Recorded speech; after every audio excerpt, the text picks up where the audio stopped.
on s'est aperçu que des majeurs forçaient des mineurs à une activité délictuelle crapuleuse et tiraient bénéfice de ces activités. Et les gosses, en fait, reviennent avec un butin qui est estimé entre 200 et 800 € par jour. Les situations d'esclavagisme, finalement, ne se sont jamais arrêtées, y compris dans les pays occidentaux.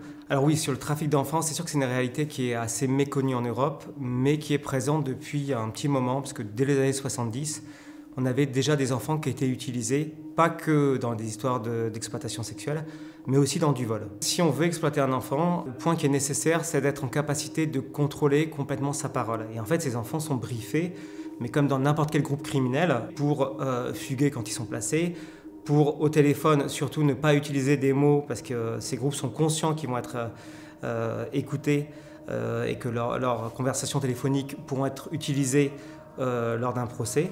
Ces enfants, en fait, au tout début, avaient tous le même discours stéréotypé. Ils expliquaient qu'ils étaient tous orphelins.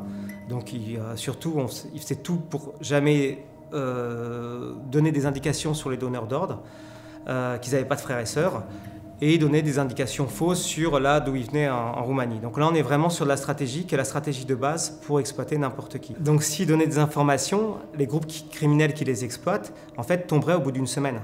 Donc, en fait, un groupe criminel ne peut pas utiliser des victimes, qu'elles soient mineures ou majeures, à partir du moment où il n'a pas réussi à faire en sorte que ces victimes ne donnent aucune information sur les donneurs d'ordre. Et toi, l'argent que tu voles, tu le donnes à ta grand-mère pour qu'elle l'envoie en Roumanie? Ça c'est déjà arrivé? Bon. Je te jure, non, les donner. Non, ne le jure pas, c'est pas vrai. Les enfants mineurs roumains comme toi, ils volent jamais que pour eux. Ils volent toujours pour quelqu'un. Contrairement à l'image qu'on peut avoir de la Roumanie et qu'on associe souvent aux Roms, en fait, ces petits groupes criminels qui viennent de Roumanie, qui exploitent des enfants, sont limités en nombre, mais c'est toujours les mêmes. Et en plus, ces groupes, on va les retrouver dans différentes villes d'Europe. Donc sur toute l'Europe, on est à moins de 10 groupes. Et on est davantage sur une exploitation de type familial, où en tout cas, les parents ou les beaux-parents sont directement impliqués dans l'exploitation de leurs enfants. Et voilà, on est en difficulté pour lutter contre le phénomène d'une manière pénale, mais aussi dans le cadre de la protection de ces enfants.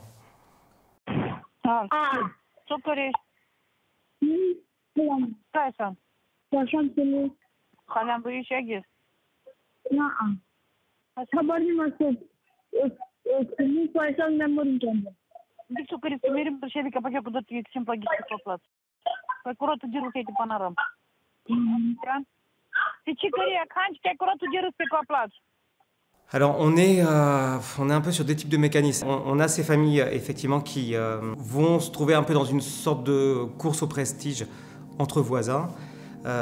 Cette course au prestige va faire qu'elles vont copier des mêmes stratégies.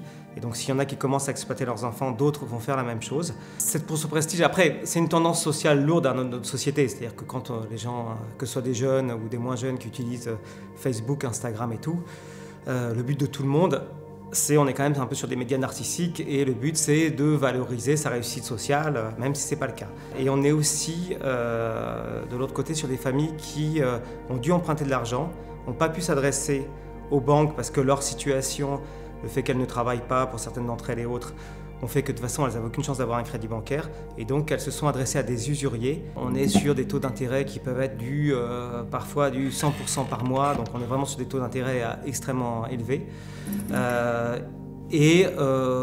Peu importe comment fait la famille pour récupérer de l'argent. Et ces usuriers vont leur mettre la pression pour qu'ils remboursent l'argent emprunté. Et certaines de ces familles donc décident de faire peser cette dette sur leurs enfants, c'est-à-dire de demander à leurs enfants de voler pour pouvoir rembourser cette dette.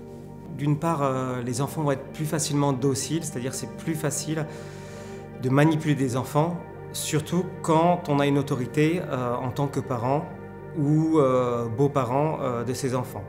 Ensuite, il y a aussi une sorte d'utilisation, si vous voulez, du système de la justice pénale, où en fait ces enfants reçoivent des peines de prison, hein, contrairement à une idée reçue.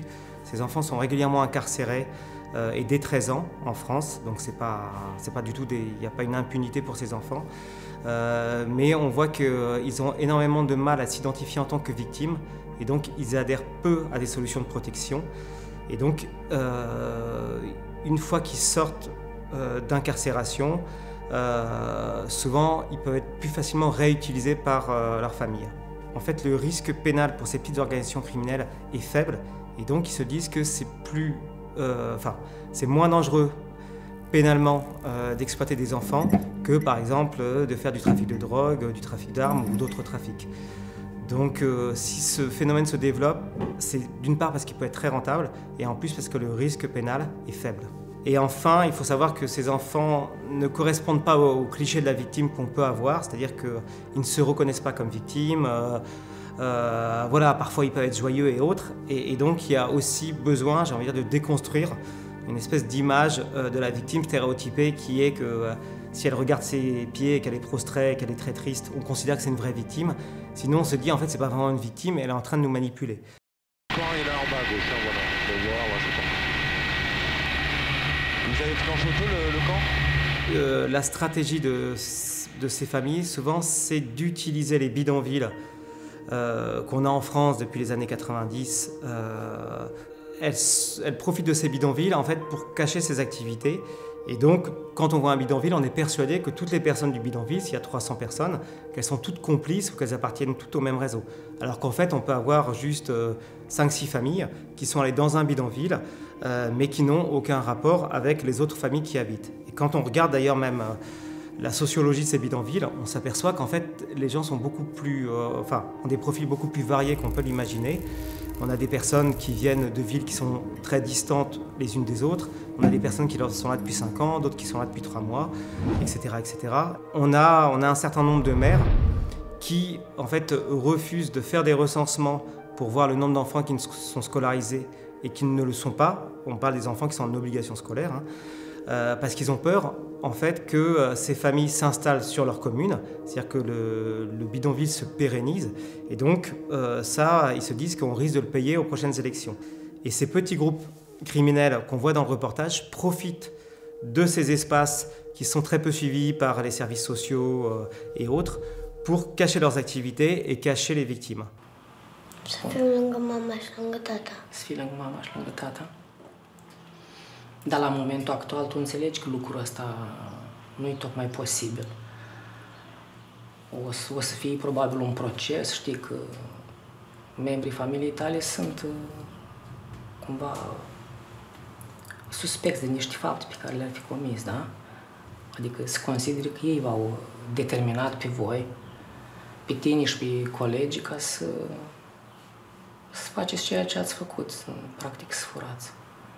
Donc, sur la question de la traite des êtres humains, ce qu'il faut savoir, c'est que la loi en France est relativement récente. Elle date de 2013. C'est nouveau pour des magistrats d'utiliser la traite des êtres humains comme chef d'accusation. Et sur les équipes communes d'enquête, c'est pareil, c'est quelque chose d'assez nouveau. Il faut savoir que c'est avec la Roumanie où il y en a eu le plus, pour tenter de travailler donc, sur des groupes criminels qui exploitaient des enfants. La grosse difficulté dans ces équipes communes d'enquête, c'est qu'il faudrait pouvoir introduire le volet protection, ce qui fait que s'ils avaient un statut qui puisse être en plus partagé au niveau européen, ce qui fait que même s'ils étaient déplacés dans un pays ou dans un autre, on pourrait savoir que ces enfants ont été exploités et donc qu'ils nécessitent une protection. La deuxième chose, c'est qu'en fait, on n'a pas de structure adaptée, que ce soit des familles d'accueil, que ce soit des foyers éloignés dans des endroits confidentiels, adaptés à cette problématique d'enfants pour lesquels il y a des formes d'emprise très fortes psychologiques, donc on voit qu'ils s'identifient, qu'ils ne se reconnaissent pas comme victimes et autres. C'est-à-dire que certains sont pris dans cette exploitation depuis le plus jeune âge, et donc ils intègrent une identité, et ils vont dire voilà, moi je suis voleur, c'est comme ça. Et donc tout le travail consiste, et pour ça je suis loin d'être seul, heureusement il y a des psychologues, etc., et des associations, tout le travail consiste en fait à ce qu'ils acceptent que certes, ok, tu voles, mais t'es pas que ça, et de les remettre dans une place d'enfant. Et une fois qu'on arrive à travailler sur tous ces aspects-là, c'est là où finalement ces enfants qui d'une certaine façon sont réduits en objets se réaccaparent eux-mêmes la notion de sujet en tant que être humain qui a le droit d'avoir des désirs, des aspirations autres que ce que des adultes ont décidé pour lui. Et on voit qu'on a énormément de mal finalement à faire connaître ces situations. Et même on voit dans les débats actuels qu'il peut y avoir sur l'esclavage, c'est vrai qu'on n'arrive pas du tout à raccrocher avec ce qui se passe actuellement, où on a un nombre qui n'a jamais été aussi important si on s'en réfère à l'ONU, depuis les 20 dernières années, 2 personnes dans le monde, y compris dans les pays occidentaux, qui sont dans des situations qui peuvent être donc considérées comme des formes d'esclavage.